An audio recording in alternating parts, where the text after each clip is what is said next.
샬롬, 오늘은 11월의 마지막 거룩한 주일입니다. 오늘 하나님 앞에 예배하는 여러분의 삶에 주님께 주시는 위로와 평강이 가득하기를 축복합니다. 오늘도 말씀으로 시작하는 여러분의 삶이 복이 있습니다. 함께 나눌 말씀은 사사기 13장입니다.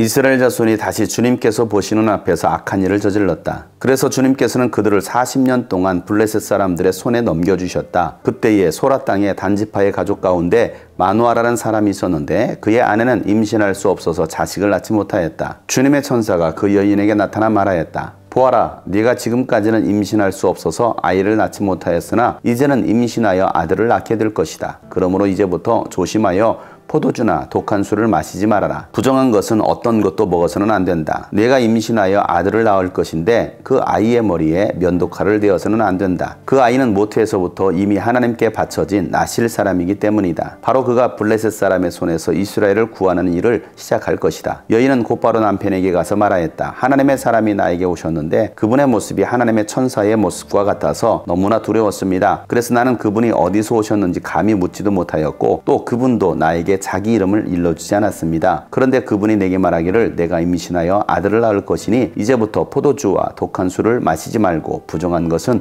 어떤 것도 먹어서는 안 된다고 말했습니다. 그 아이는 모태에서부터 죽는 날까지 하나님께 바쳐진 나실 사람으로 살아야 하기 때문이라고 했습니다. 이 말을 듣고 마누아가 주님께 기도드렸다. 주님, 우리에게 보내셨던 하나님의 사람을 우리에게 다시 오게 하셔서 태어날 아이에게 어떻게 하여야 할지를 우리에게 가르치게 하여 주십시오. 주님께서 마누아의 기도를 들어주셔서 주님의 천사가 다시 여인에게 왔다. 그때 그 여인은 밭에 앉아 있었는데 남편 마누아는 아내와 함께 있지 않았다. 그래서 그 여인은 급히 달려가 남편에게 말하였다. 와보세요. 저번에 나에게 오셨던 그분이 지금 나타나셨어요. 마누아는 일어나 곧 아내를 따라가서 그 사람에게 이르렀다. 마누아가 그를 보고서 저번에 자기의 처에게 말하던 그분이냐고 물었다. 그가 그렇다고 대답하자 마누아는 그에게 지난번에 한 그 말이 이루어질 때에 그 아이가 지켜야 할 규칙은 무엇이며 또 그 아이가 할 일은 무엇이냐고 물었다. 주님의 천사가 마누아에게 일러주었다. 주님의 천사가 마누아의 아내에게 일러준 모든 것을 그 아이가 지켜야 하고 마누아의 아내는 포도나무에서 나는 것은 어떤 것도 먹어서는 안 되고 포도주와 독한 술을 마시지 않아야 하며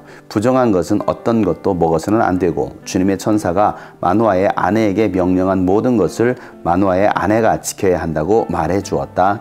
아멘. 입다가 죽고 3명의 사사가 25년 동안 이스라엘을 다스리게 됩니다. 그리고 3명의 사사가 죽고 난 다음에 이스라엘에게 나타난 현상이 무엇이었습니까? 오늘 1절 말씀에 이렇게 말씀합니다. 이스라엘 자손이 다시 주님께서 보시는 앞에서 악을 행하였다라는 것입니다. 하나님의 승리를 받고 하나님의 돌보심을 받음에도 불구하고 이스라엘 백성들은 다시 죄악으로 돌아가는 것입니다. 여전히 반복되는 죄악을 이 이스라엘 백성들이 행하고 있는 것입니다. 그들의 죄악의 결과로 하나님은 블레셋 사람들을 일으켜서 40년 동안 이스라엘 백성들을 블레셋 사람들의 손에 넘기십니다. 40년 동안 통치를 받으면 어떤 일들이 일어나겠습니까? 우리나라도 일본에 의해서 35년 동안 식민 통치를 받았습니다. 그 결과 우리나라 사상 가운데 일본인의 사상들이 심겨졌습니다. 언어도 바뀌었습니다. 문화도 바뀌었습니다. 종교도 바뀌면서 신사를 참배하게 했습니다. 식민지 통치를 받는다는 것은 철저하게 이스라엘 민족이 블레셋화되는 것입니다. 블레셋이 섬기는 신을 비대해야 됩니다. 40년간 이스라엘 민족 가운데는 하나님이 없었습니다. 그들은 하나님을 찾지도 않았습니다. 그러니 하나님께 회개할 일도 없습니다. 하나님은 40년 동안 구원의 계획도 세우지 않으십니다. 그저 블레셋에 의해 고통당하게 하시는 것입니다. 왜 그렇습니까? 하나님을 바로 알고 섬겨야 될 이스라엘 백성들이 하나님을 떠났기 때문입니다. 그렇다고 해서 하나님께서 이스라엘 백성들을 완전히 버리십니까?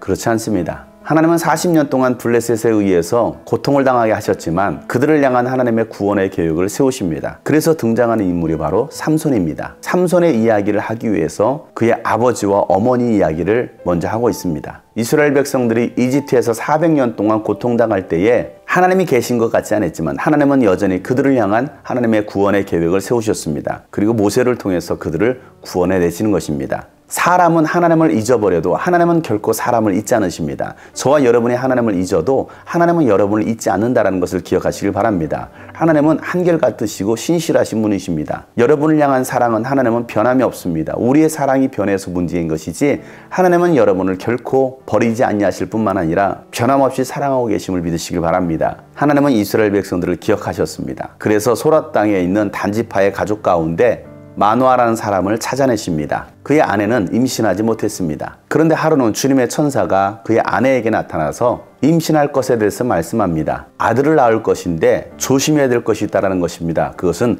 포도주나 독한 술을 마셔서는 안 된다는 것입니다. 부정한 것은 어떤 것도 먹어서는 안 된다는 것입니다. 그리고 아이의 머리에 면도칼을 대어서도 안 된다는 것입니다. 그 아이는 모태에서부터 이미 하나님께 바쳐진 나실인이기 때문입니다. 나실인은 바쳐졌다는 것입니다. 거룩하게 구별되어졌다는 것입니다. 태어나기도 전부터 하나님은 그를 택하셨습니다. 구별하여 세우신 것입니다. 그렇게 해서 그 아이를 통해서 하나님은 이 블레셋 사람들의 손에서 이스라엘 백성들을 구원하시겠다라고 말씀하시는 것입니다. 여러분들이 태어나기 전에 하나님은 이미 여러분을 알고 계셨습니다. 하나님은 여러분을 통해서 하나님의 구원의 계획을 이뤄가시길 원하십니다. 그 뜻을 우리가 아는 것이 중요한 것입니다. 많은 사람들이 하나님께서 나를 통해서 하실 그 구원의 일들을 알지 못합니다. 깨닫지 못합니다. 하나님은 여전히 일하고 계시는데 그 하나님의 그 일하심 현장 속에 내가 있지 못하는 것입니다. 여인이 남편에게 가서 자신에게 일어났던 모든 일들을 말을 합니다. 하지만 마노아는 그 아내의 말을 듣고서도 믿지 못합니다. 그래서 마노아가 주님께 기도하기를 다시 그 천사가 나타내 주기를 기도하고 있습니다. 그리고 아이에게 무엇을 어떻게 가르쳐 줘야 될지를 다시 말해달라는 것입니다. 그러자 주님의 천사가 다시 나타납니다. 이번에도 마노아의 아내에게 나타납니다. 그곳에 마노아는 없었습니다. 그래서 아내는 남편을 찾아가서 주님의 천사가 나타났다고 말을 합니다. 마노아가 아내와 함께 급히 달려가 그 주님의 천사를 보게 되고 아내에게 했던 말이 사실이냐고 다시 묻게 됩니다. 그러자 주님의 천사가 마노아의 아내에게 일러줬던 대로 그 아이에게 다 가르쳐야 할 뿐만 아니라 마노아의 아내도 포도나무에서 나는 것은 절대로 먹어서는 안 된다는 것입니다. 포도주와 독한 술도 마셔서는 안 된다는 것입니다. 부정한 어떤 것도 먹어서는 안 된다라고 말씀하고 있습니다. 마노아의 아내 또한 하나님 앞에서 거룩하게 구별하셨다는 것입니다. 부모된 여러분, 여러분들은 거룩하게 구별되었습니다. 부모들이 먼저 독한 술, 포도주를 마셔서는 안 됩니다.